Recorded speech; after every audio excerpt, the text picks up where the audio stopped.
Richard Allman, would like to ask the next question?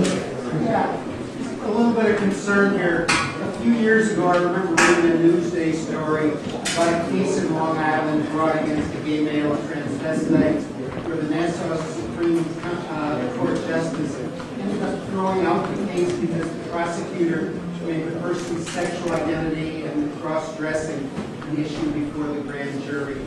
Were you the DA at the time? And if so, is it appropriate to use person's sexual identity as an issue in the case? I was the DA at the time, and I do not believe that that was a fact that was brought out by the prosecution. Things that happen in the grand jury are ultimately ruled on by a judge. But I can tell you that as the DA, I'm responsible for every case that's prosecuted, and I accept responsibility for every case that's prosecuted. But I was the first DA to appoint a prosecutor in charge of bias crimes to deal with the bias issues that we have far too often throughout many of our communities. That is how important I believe these issues are, that I have one prosecutor that deals specifically with these bias crimes. Thank you very much. One question. I have a question. Part of your job is also to represent various agencies within the state.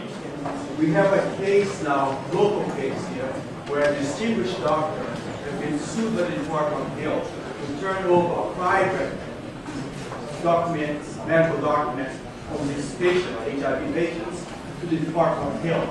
The case went to appellate court, the appellate court sent it back.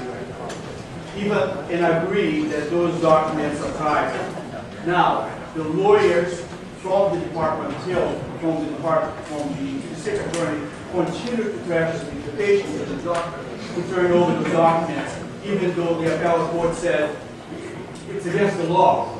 How would you act in a situation like that? Well, I don't think it's appropriate, as Richard Brodsky said before when he was asked a question about something that is pending right now, I don't think it's appropriate for me to comment on a case that is being handled by someone else.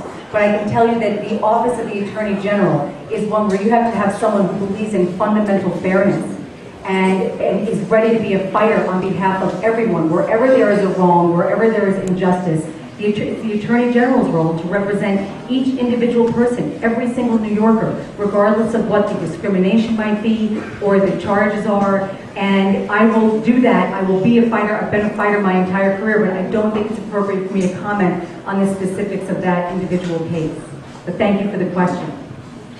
Thank you. Thank you all very much.